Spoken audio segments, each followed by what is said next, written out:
ہمارے ایک دوست ہیں، وہ کافی عرصہ سعودیہ میں رکھے، تو وہ بتانے لگے کہ ایک پاکستانی سعودیہ گیا تو کام سے واپس آنے کے بعد وہ کافی دیر غائب رہتا۔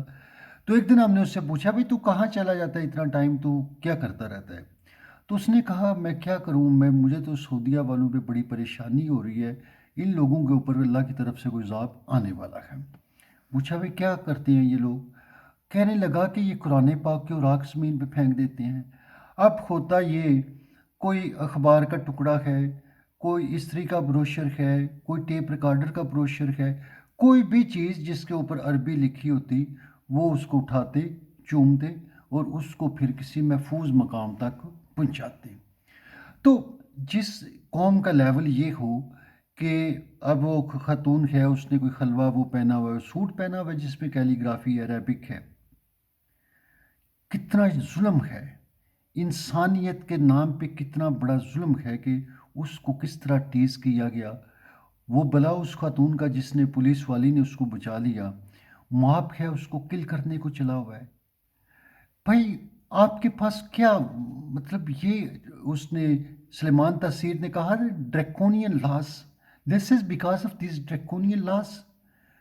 کسی انسان کی زندگی محفوظ نہیں ہے، کوئی ظلم اور جبر کا نظام ہے، انصاف ہے ہی نہیں۔ فارم 45 آپ خود دیکھ رہو کیا ہو رہا ہے۔ How tragic. پاکستان ہم نے اس لیے بنایا تھا، اور اسلام کی 1400 سال کے بعد یہ اچیومنٹ ہے کہ یہاں پہ کمزور آدمی محفوظ نہیں ہے، عورت محفوظ نہیں ہے، رات کو جائے تو اس کو اوپر ویسے ہی حملہ کر دو، اس کی عزت چھین لو، اور دن کو تمہیں چڑھ جائے تو اس کی زندگی چھین لو۔ This is Islam, this is Islamic Republic of Pakistan. یہ لوگ ایکچولی انتہائی منافق اور ظالم ہے جو اسلام کو بدنام کرتے ہیں۔ ان کے اندر انسانیت نہیں ہے، اسلام کے نام پہ یہ بدترین دبا ہے۔ بھئی تمہارے پاس دودھ خالص نہیں ہے، دوائی خالص نہیں ہے، تمہارے پاس ظلم کیا ہے، انسانیت انصاف ہے ہی نہیں۔ تو ایسے معاشرے کے اندر جہاں پہ کوئی اقدار نہ ہو، کوئی ویلیوز نہ ہوں، جہاں پہ ظلم ہو، کیا وہ معاشرہ ہوگا؟ تم نے تو اسلام کو ہندو مت سے بھی نیچے گرا دیا ہے۔ وہ پرافٹ پیس بی اپان ہم کے وہ خاکے بناتے ہیں گورے لوگ، تم لوگوں کی وجہ سے۔ محمد مصطفیٰ کی اپنی ہستی تو ایسی نہیں تھی، وہ تو بیناولنٹ تھے، لونگ تھے، انہوں نے تو کبھی ایسے ظلم کا نظام نہیں بتایا، مگر اسلام کو ظالمانہ نظام میں بدل دیا گیا، اور باقاعدہ طور پہ بدلا ہے۔